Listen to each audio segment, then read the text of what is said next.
Greetings, everyone, and welcome to the Occult Think Tank. My name is Greg.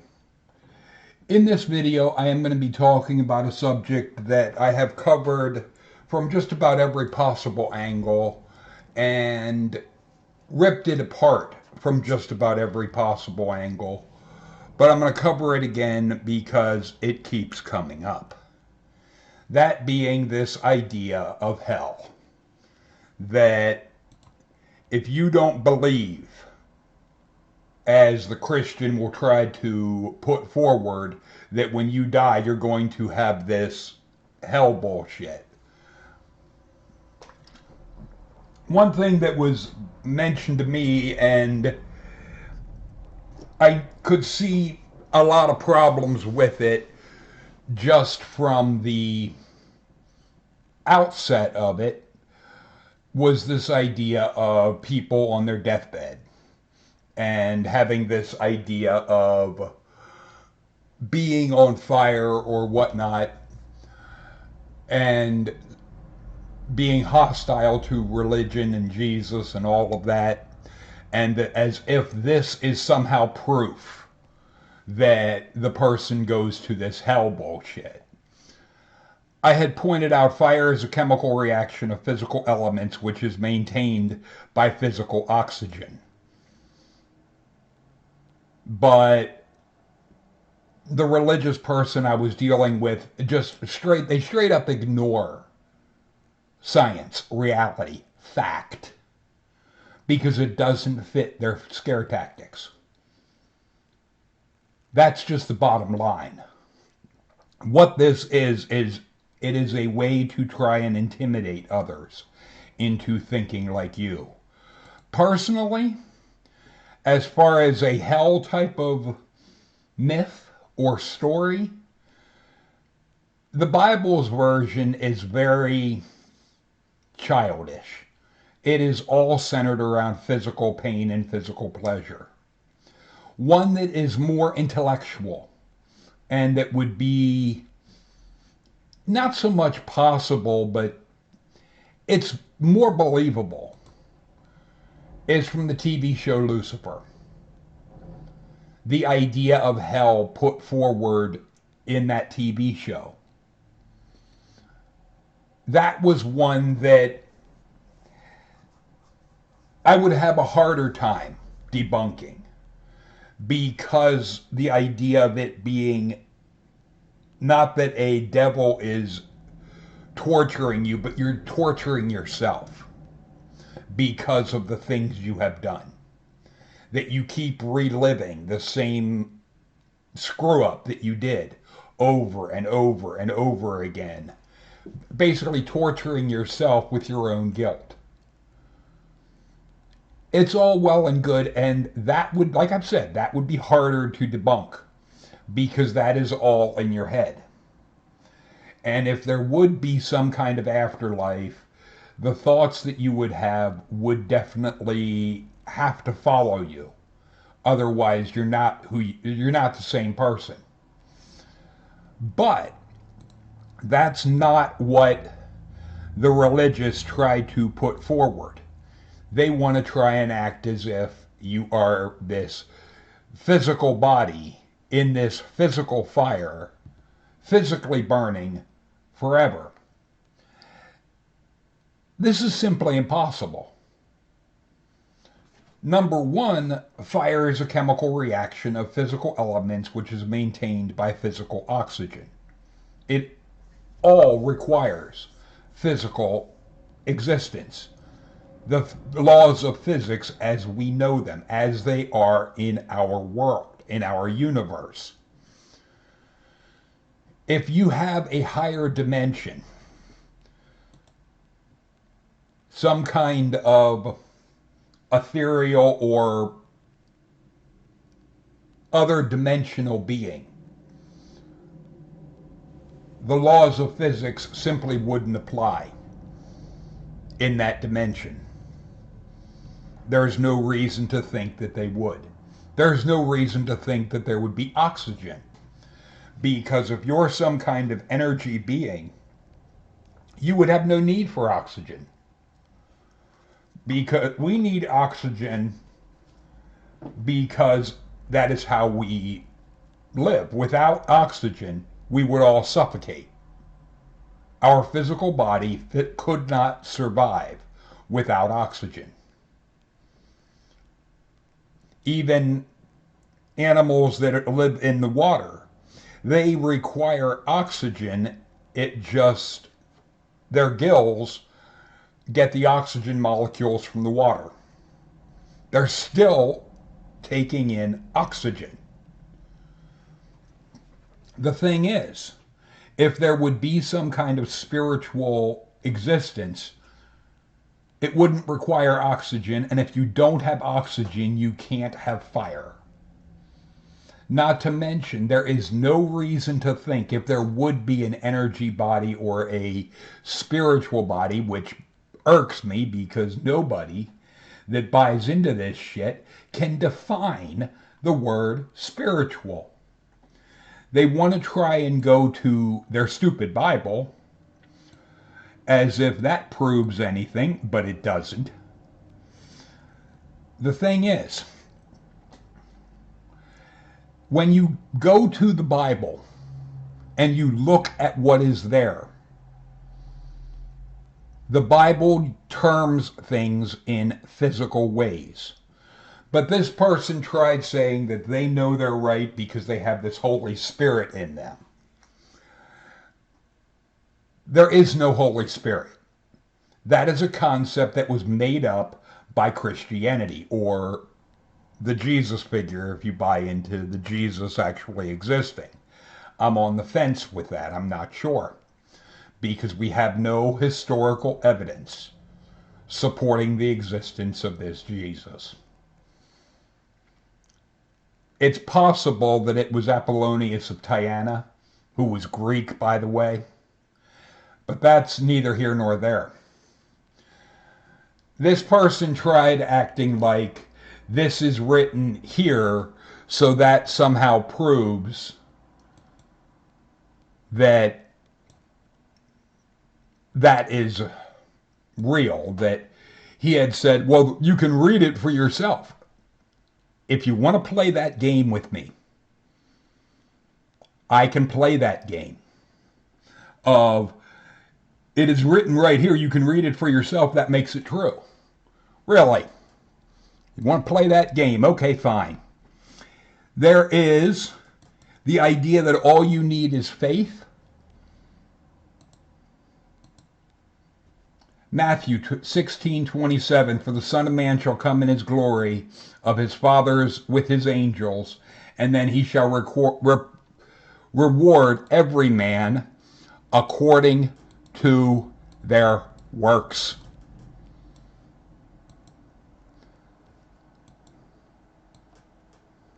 You can read it right here. The words are right there on the page, undeniably. Your faith doesn't mean shit. If you want to try and say you're a true Christian because you don't go by your works, then you're not going by Jesus.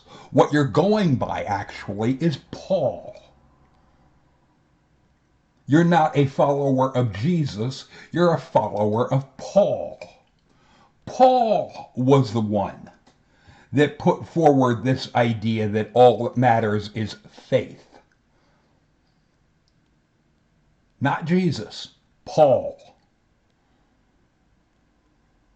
Because that is actually in the book of Acts. Let me pull this up quick.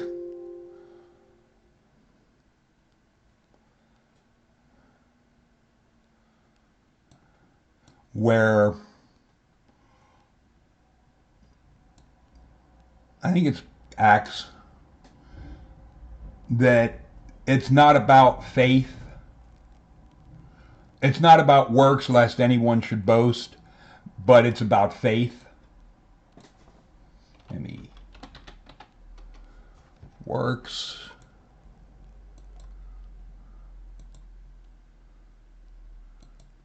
Just New Testament.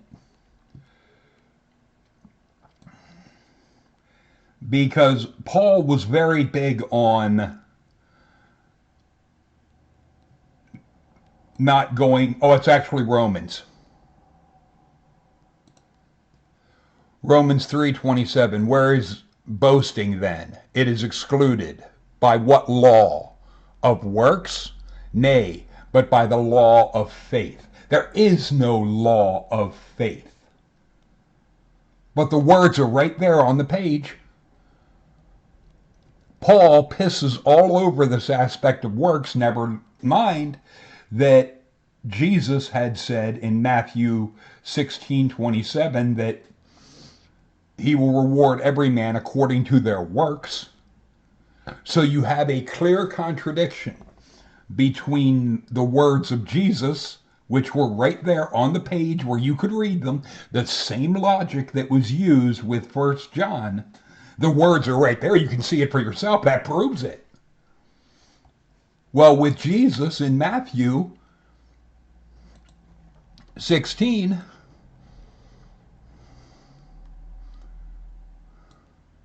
the words are right there on the page. You can see it for yourself. That proves it's true. If you're going to play this game, you're going to lose. Because I can use that same type of logic to show where this true Christian bullshit, which is a true Scotsman fallacy, is wrong. But what this also shows is that their God is not unconditionally loving. They don't understand what the term of unconditional means. They want to try and act as if it's all about love and so forth with their God. No, it's not.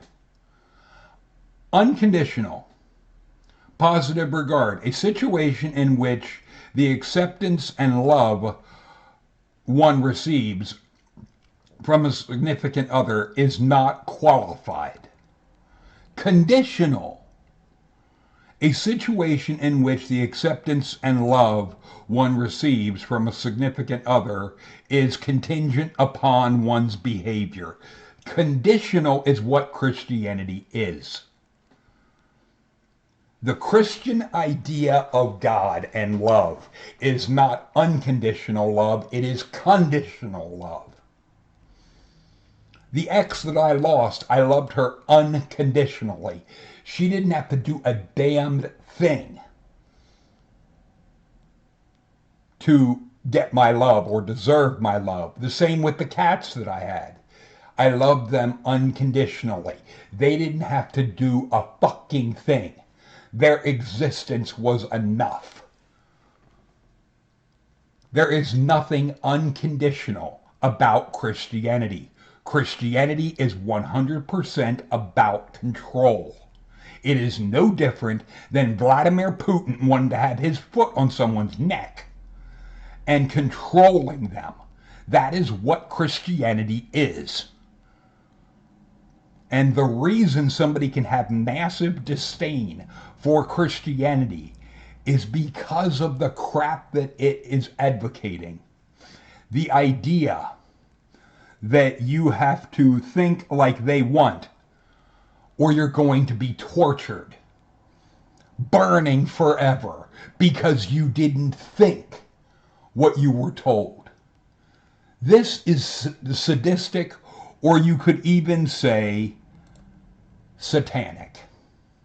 I found this and I thought it was rather funny, that the Lord of the Bible is Satan. And they make an interesting case for that, using various places in the Bible that the words are right there. You can read it for yourself. That proves it's true. Remember, that's the game we're playing. Ezekiel 14:9. When the prophet shall err and speak a word, I, the Lord, have deceived that prophet. Then there is 2 Thessalonians 2:11. For this calls God, they put in parentheses Satan. It actually says shall send them strong delusion that they should believe a lie. This is the idea that Satan is God, or that the God of the Bible is Satan. Here's another. Hi, I am your Lord Satan. My friends know me as Yahweh and Allah. I will see you soon. 1 Chronicles 21:1. Satan stood up against Israel and incited David to count the people of Israel. 2 Samuel 24:1.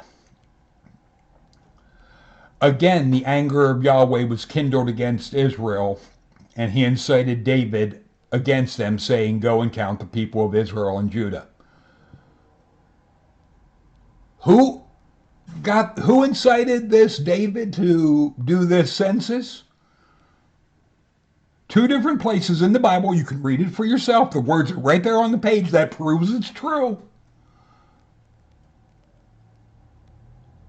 The only conclusion one can come to is that Satan and this Yahweh are the same being. Because you have two different names attributed to the same action. Because this census didn't just happen once, or it didn't happen multiple times. It was this once that was being talked about. So, which is it? If you want to play the game, that the words are right there on the page, you can read it for yourself. That makes it true. This is a very dangerous game to play, especially with somebody like me that knows the fucking Bible. I don't play around. I don't fuck around. When you want to try and use this shit to prove what you're saying, I can use it and use the same logic to show you that Jesus is not God. Numbers 23. There are so many different places that I can go to, but here's another one. The words are right there on the page. You can read it for yourself. That makes it true. God is not a man that he should lie, neither the Son of Man that he should repent. Hath he said, and he shall not do it? Or hath he spoken, and it shall not make it good? But there is another, the first place, actually, where the phrase or the term "no God" appears, is spoken supposedly by the God of the Bible. Deuteronomy 32:39.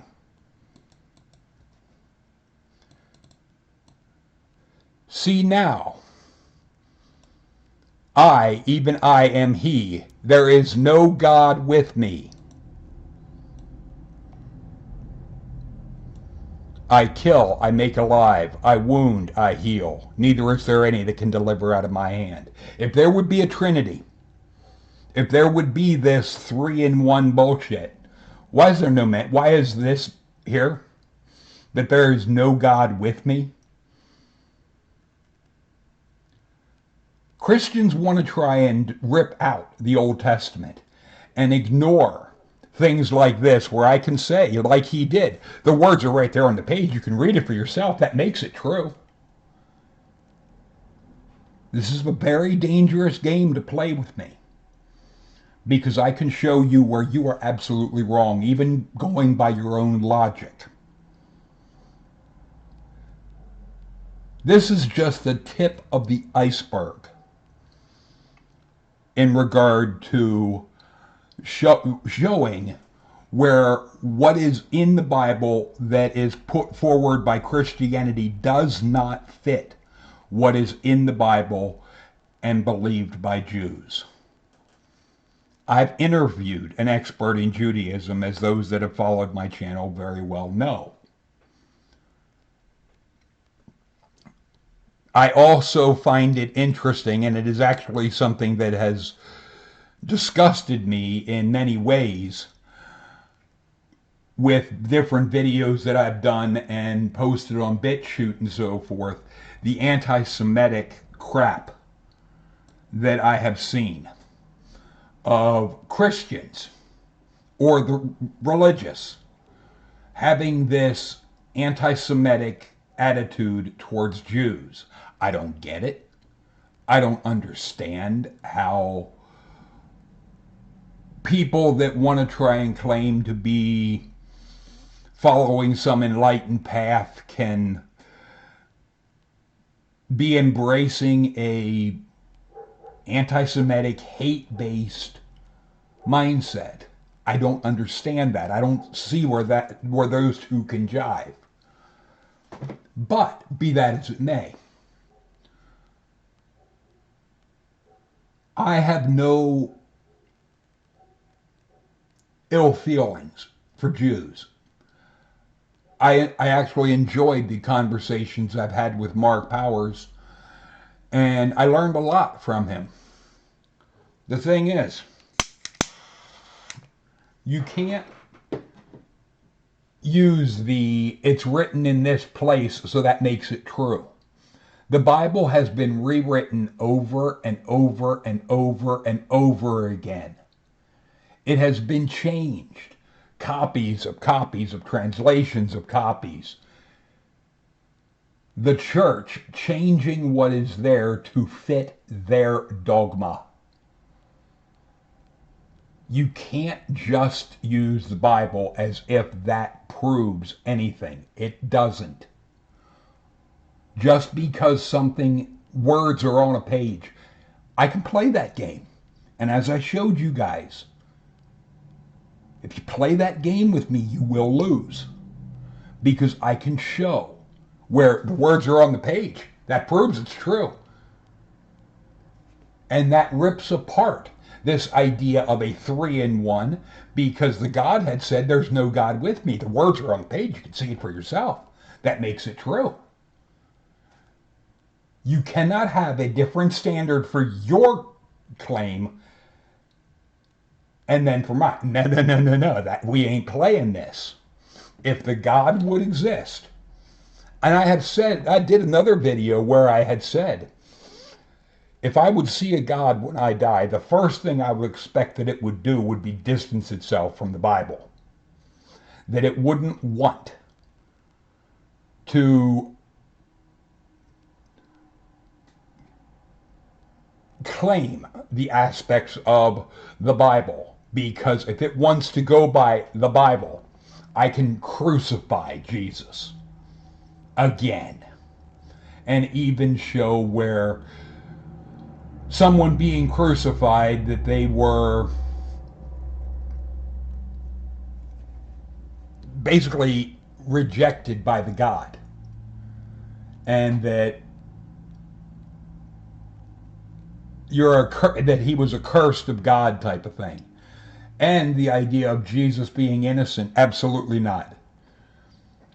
Part of the dietary laws that are in the Old Testament, and it's actually part of not only the 10 Commandments, which apply to Jews, but also the 7 laws of Noah, which supposedly apply to everybody. One law that is in both is do not drink blood. The dietary laws that are mentioned in Leviticus chapter 11, where Christians try and cherry pick and only focus on where it says the life of the spirit or whatnot is in the blood. That if you actually read the subject in context, what becomes obvious is that what it is saying is do not drink blood.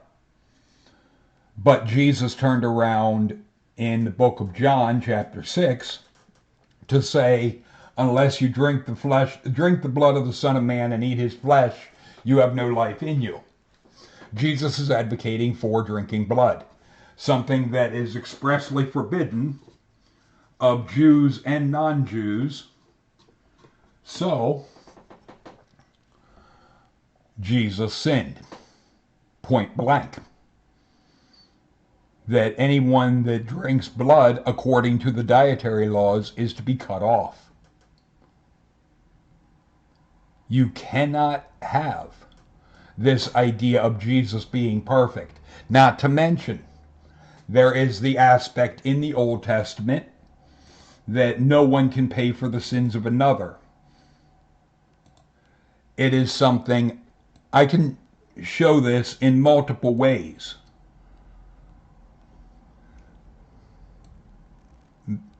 One that is a direct conflict with a claim Jesus made that he came to give his life as a ransom for many, and that you could do the words are right there on the page. You can see it for yourself. Yes, you can also see for yourself. None of them can by any means redeem his brother nor give God a ransom for him. The words are right there on the page. You can read it for yourself. That makes it true. If you look at it in the Jewish Bible, it is Psalms 49 verse 8. But it's saying the same thing. No man can by any means redeem his brother nor give God a ransom for him. The thing is, the words are right there on the page. You can read it for yourself. That makes it true. This is a very dangerous game to play when you're talking to somebody that actually knows the fucking Bible. I don't believe it, but I know it. I've done far too much research into this to fall for the word games that people want to try and pull.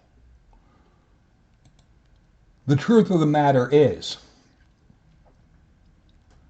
there is also Proverbs 17:15. He that justifieth the wicked, and he that condemneth the just, or the righteous. Well, this is the Jewish version, so it's not exactly how the King James put it, but he that justifieth the wicked, and he that condemneth the righteous, even they both are an abomination to the Lord. The words are right there on the page. You can read it for yourself. That makes it true. Both are an abomination. This idea that you are wicked and that you need this Jesus to pay for sin for you because you can't do it yourself. Never mind, I can rip that apart too. But the words are right there on the page. You can read it for yourself. That makes it true. But when you look at it in the King James Version, this is what I had memorized. He that justifieth the wicked and he that condemneth the just, even they both are an abomination to the Lord. Whether you're going by the Jewish version or the King James Version, it's saying the same thing. The words are right there on the page. You can read it for yourself. The idea of salvation is an abomination to the Lord. Because I can also show, Christians love to quote Ezekiel 18:20. But they only mention, even though the whole verse is right there, they only want to read those 7 words. They stop there. That's all they want to see. Because they don't want to look at the rest of Ezekiel 18:20. And they certainly don't want to look at the next verse. They don't give a damn about the next verse. That if there would be a plan to have a Jesus come along and pay for things for you, this would be the perfect place to say, oh yeah, I'm going to have a bastard kid of mine show up. He's going to die and pay for everything you did. So it doesn't matter how you treat people. You can be as nasty and wicked as you want. Just think what he tells you and everything you do, all the harm you cause, that'll just be washed away and not mentioned. I'll torture those that don't think like me, even if you torture them. Hey, you're Doesn't matter because I'm going to torture them anyway because they don't think the right thing. It's horseshit. It's evil. It makes me think maybe going by this type of mindset, maybe this the Lord is Satan type of thing would be accurate, because that seems to be far more, if you're going to try and pitch this idea of Satan being the evil one, and you're wanting to put forward this idea of you have to think what you're told or else, only something that is evil would operate under that mindset, as well as the idea that what you do doesn't matter so long as you believe or claim to believe that someone died, as if that takes away what you did. Never mind the fact that the raped woman remains raped, the molested child remains molested, the murdered person remains dead. Your belief in a Jesus cannot change or undo the harm you have caused. So why the fuck should you get a pass on your behavior? This is evil. I don't give a damn if something is written in a book. That doesn't excuse anything. And the aspect of why would a person on their deathbed potentially have this idea of a hell and so forth? Because of the mindset that has been pushed by Christians. Even if somebody like myself, who I was born into a Christian family and I was raised in this shit, but even somebody that their whole life they've been an atheist, they're still in a world where these ideas are put forward, where you have people that are spouting this fear tactic message and believe or burn type of mindset, that even though the person doesn't actually believe it, when they're on their deathbed, there could be fears of that would come into their mind because their body is shutting down, and that they would be scared of this, the aspect of dying. But the thing is, that doesn't make those fears valid, or that the ideas would be true. No, simply not. Just because somebody has had fears conditioned into them by society does not make those fears valid. This is where you have to educate yourself on just how wrong the notion of hell is. Because if you're going to go by the Old Testament, this shit, the word hell means the grave. The idea of a place of burning that was done in Jeremiah 32:35, and it is one where the God supposedly got pissed off at people burning children in fire. And they built the high places of Baal, which are in the valley of the son of Hinnom, to cause their sons and daughters to pass through the fire unto Moloch, which I commanded them not. Neither came it into my mind that they should do this abomination to cause Judah to sin. The words are right there on the page. You can read it for yourself. That makes it true. This rips the legs off of Jesus. If you're going to try and claim that because the words are written on the page, you can read it for yourself, that makes it true. your entire concept falls to pieces. There are so many ways that I can rip apart Christianity using the Bible as a weapon. This is why when I was on Snapvine before, which was just audio blogs, and that was before YouTube, Christians didn't like me. Because I would point out and I would use their Bible, quoting it like I do here. And I had some ask me, you don't believe the Bible, so why do you quote it? And I had said, because you guys do. And I'm pointing out what is actually there. They didn't like the aspect of an atheist that would point to and look at their Bible.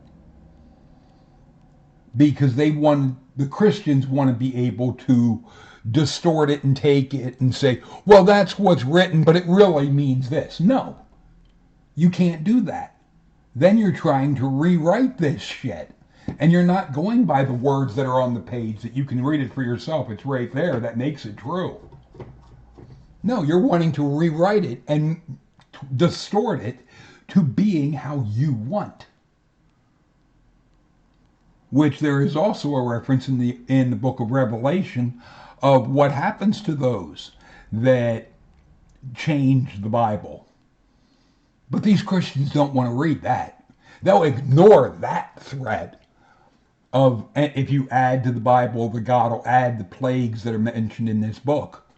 Or that if you take away, it'll take away your name from the book of life. They don't want to look at that. Because it doesn't fit their do as I say or I'll hurt you mindset. It is something they want to try and act like it's all about some believe or burn. But the truth of the matter is, if there is an afterlife, if there is anything beyond this physical, then it wouldn't be bound by the physical pain and pleasure that we could have here. I could also point out, if there is a God, it would know just how much I am against everything in the Bible.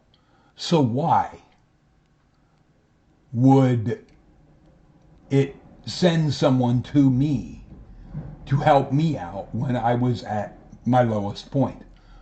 Why would it do that? When, according to the Bible and that bullshit, I'm damned. I don't think the right thing, so fuck me.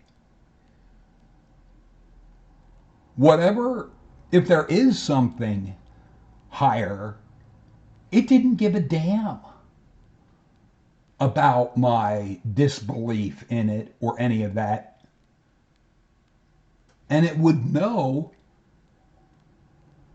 someone like me. I don't deal well with threats. You want to try and bully me? We're going to dance. I'm not going to roll over when somebody wants to try and use tactics of a bully or a mob boss mentality. Boy, that's an awfully nice life you have. I'd hate to see you burn in hell. That's mob boss thinking. If your idea of a God and an afterlife is mob boss type of thing, don't try telling me how you're moral or how you're a good person. No, you're a mob type in how you're thinking. There is no love. But I could go off on this, as I have now for about 40 minutes, but I could go off on this for hours, pointing out and ripping apart all of the ideas in Christianity. Because the truth of the matter is, it is all about, well, I'll use that. It's all about conditional. love, not unconditional. Unconditional, there are no conditions. That's the un part, Christians. The Bible, Jesus, the shit that you want to try and tout, it's all conditional. You have to meet the condition. Unconditional means it doesn't matter what you think or what you do, that the love would be there regardless.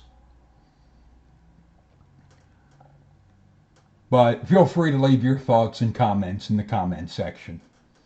Talk to you later, people.